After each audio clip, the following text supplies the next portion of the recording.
কিন্তু আল্লাহ তাআলা কোরআনে যে নেতাদের কথা বলেছে, যে জালিমদের কথা উচ্চারণ করেছেন, আল্লাহ কোরআনে নিয়ে এসেছেন, তারা সামরিক শক্তিও তাদের কাছে ছিল, শারীরিক শক্তিও তাদের কাছে ছিল। ফেরাউনের মতো শক্তিশালী, শারীরিক শক্তিশালী নেতা এখন পৃথিবীতে কেউ নেই। এটা আলেমরা জানে। সে যেমন লম্বা, যেমন চওড়া, তেমন শক্তিশালী আল্লাহ করেছিল ফেরাউন। ওই রকম নেতা কেউ নেই। বাংলাদেশে এখন একজন আছে, ডাক্তার ইউনূস। তার কাছে বডিগার্ড আছে, সব আছে, কিন্তু আমাদের মতো লোকের সঙ্গে যদি হাতে হাতে লাগতে যায়, এক ঘুষোতে লোকটা মরে যাবে। ঠিক বললাম না ভুল বললাম? আমাদের যিনি প্রধানমন্ত্রী আছেন, আমার সঙ্গে হাতে হাতে মারামারিতে পারবে?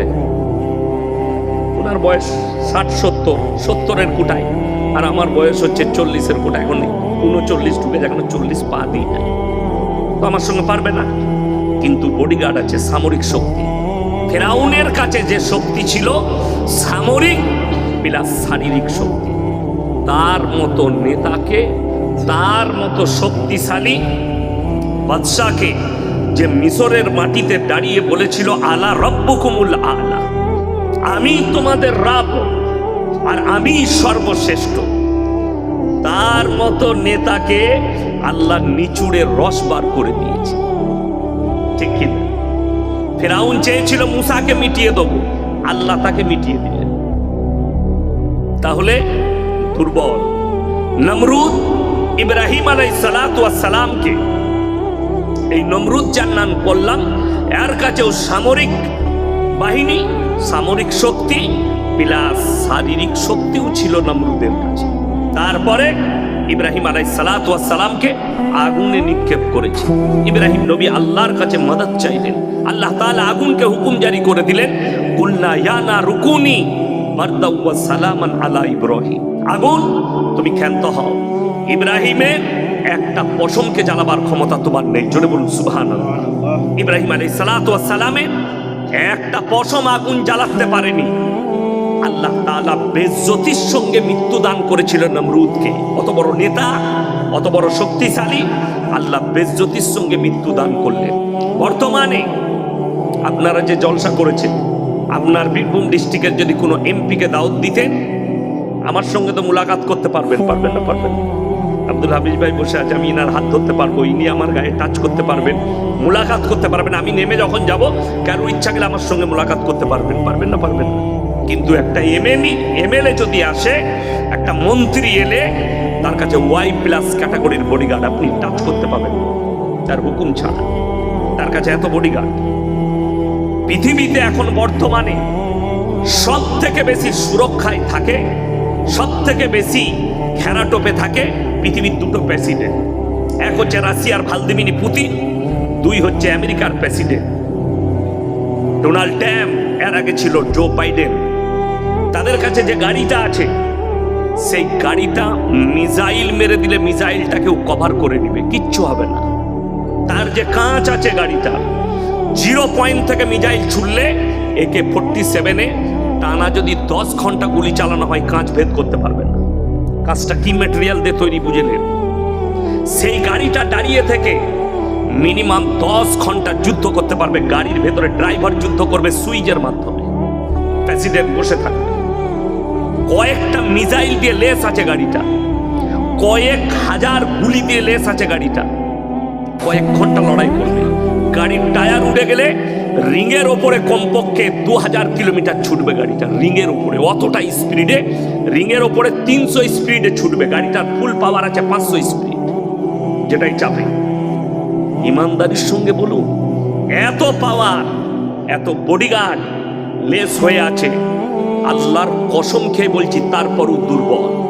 যদি বলেন কোথায়, মালাকুল মত যদি আসে, কোনো বডিগার্ডই আর কাজ করবে না।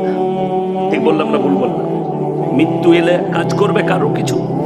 আপনি আমাকে দাওয়াত দিয়েছেন, আমাকে যদি Y ক্যাটাগরি বডিগার্ড ঘিরে রাখে, আল্লাহর কসম যদি মালাকুল মত আসে, আমার মৃত্যুকে রোকার ক্ষমতা আমার বডিগার্ডের। ওই জন্যে কোরআন কত সত্য। আল্লাহ তাআলা মানুষকে বলেছেন, তোমরা দুর্বল আমার কাছে, ইন্নাল ইনসানা খুলিকা হালুয়া। আমি মানুষকে অসহায় আর দুর্বল করেছি। বর্তমানে যার নাম সুপার পাওয়ার, তার নাম আমেরিকা। তার কাছে কয়েক লাখ সেনা আছে, 4428টা খালি পরমাণু বোমা আছে। যদি ওই পরমাণু বোমাগুলো বাস্ট করতে যায়, গোটা পৃথিবীটা ধ্বংস হয়ে যাবে। 4500 পরমাণু বোমা দিয়ে বর্তমানে গোটা পৃথিবী ধ্বংস করার ক্ষমতা আমেরিকা থাকে। 5500 রাশিয়ার কাছে পরমাণু বোমা আছে। রাশিয়া যদি চায়, এক দিনের ভেতরে 24 ঘন্টায় গোটা পৃথিবীকে ধ্বংস করে দিবে। ওই বোমাগুলো এত পাওয়ার, এক একটা বোমা কলকাতার মতো এক একটা শহর উড়ে যাবে। শুধু যদি খালি বোলপুর আর ইলেমবাজারের মধ্যেখানে বোমা ফেলা হয়, গোটা বীরভূম ডিস্ট্রিক্টের অর্ধেক পানির মতো গলে যাবে। যা কিছু আছে সব পানি হয়ে যাবে। এদের কাছে এত পাওয়ার, সামরিক বাহিনী। ডোনাল্ড ট্রাম্প যেদিনে ভোটে জিতেছে, বক্তব্য দিতে গিয়ে বলেছে মিডিয়ার সামনে, আমি যেদিনে শপথ গ্রহণ করব, শপথ গ্রহণের পরেই ফিলিস্তিন আর গাজাকে জাহান্নাম তৈরি করব।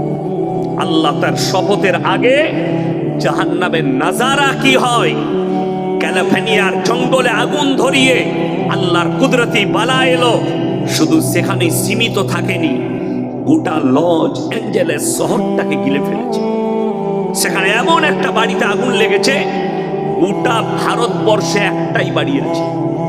অত দামি বাড়ি গোটা ভারতে একটাই আছে, বাংলাদেশে নাই, পাকিস্তানে নেই। অত দামি বাড়ি ভারতে আছে। কার? মুম্বাইয়ে মুকেশ আম্বানির বাড়িটার খরচ হচ্ছে 15,500 কোটি টাকা। কত বললাম? 15,500 কোটি খরচ হয়েছে, 15,500 কোটি। আর লস অ্যাঞ্জেলেস শহরে যে বাড়িটা গলে নেমেছে আগুন দিয়ে আল্লাহর কুদরতি বালায়, সেই বাড়িটার খরচ হচ্ছে 12,500 কোটি। গলে নেমেছে। হলিউডের অভিনেতার বাড়ি, ওই রকম কয়েক হাজার বাড়ি আগুনের লেসে চলে গেছে। এক একটা গাড়ি, কয়েক লাখ গাড়ি পুড়েছে ওই শহরে। এক একটা গাড়ি সব 50 কোটি 60 কোটির উপরে ভারতের মুদ্রায়। রোলস রয়ের গাড়ি 100-150 কোটি টাকা দামি আর্টিস্টদের গাড়ি গলে নেমে গেছে।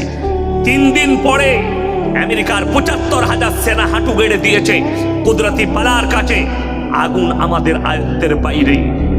আল্লাহর কসম করে বলছি, আমার আল্লাহ যদি চাই, আল্লাহর একটা চিঙ্গারি গোটা পৃথিবী ধ্বংস হবে। যারা ভাবছেন আমরা মরদ, ওই জন্য সর্বপ্রথম বলে দিই, যারা নেতা আছেন তারা মাজলুমের উপরে জুলুম করবেন না, মাথায় রাখবেন। যারা দায়িত্ব পেয়েছেন, যদি মনে করেন আমি বীরভূম জেলার একটা তাবর নেতা, আমি যা বলবো তাই হবে, আমি অন্যায়কে অন্যায় যদি ঠিক বলি সেটাও ঠিক হবে, তো জেনে রেখে দিবেন তোমার একটা সময় আছে। যারা ভেবেছিল পশ্চিম বাংলায় পূবকে পশ্চিম করে দেবো, এমনও নেতা ছিল আজ থেকে 34 বছর আগে, যারা বলেছে আমরা পূবকে পশ্চিম করতে পারি। আল্লাহ তাআলা তাদেরকে ধূলিসাৎ করে দিয়েছে বাংলার মাটি। সেদিনে দেখলাম ওই দলের একজন নেতা তন্ময় ভট্টাচার্য, সেই দলের কমিউনিস্ট, বিশ্বনবী জানাবে মুহাম্মাদুর রাসূলুল্লাহ, সকলে বলুন সাল্লাল্লাহু আলাইহি সাল্লামের বিরুদ্ধে কথা বলেছে। যে নবীজি, এই কোরআন নবীজি লেখেননি, এই হাদিস নবীজির নয়। তিনি তো এসেছিল এক হাতে তলোয়ার আর এক হাতে ইসলামের প্রচার।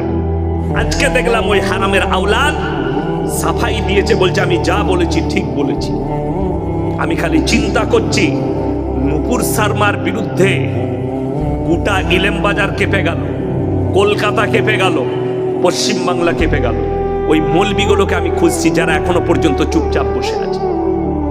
এই হারামের আওলাদের বিরুদ্ধে অ্যাকশন লিয়া দরকার মুসলমানদের। এ জানেই না।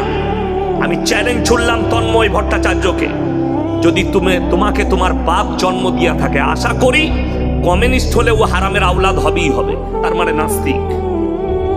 যদি তোমার বাপ জন্ম দিয়া থাকে, তুমি ডেট করো, জায়গা করো, ফিক্স করো, আমরা মৌলবীরা বসবো। বেশি লয়, আমরা 3টে মৌলবী বসবো। আর তোমার যতগুলো নাস্তিক বাপের বেটা আছে বস করাও। যদি ন্যাংটো করে গোবর আর মুত খাইয়ে না ছাড়ি, তাই ইনশাল্লাহ বক্তব্য করা ছেড়ে দেবো। গোবর আর মুত পান করিয়ে ছাড়ো। কেন? এই মালগুলো বেশিরভাগ গোবর খোর আর মুত খড়ি হয়।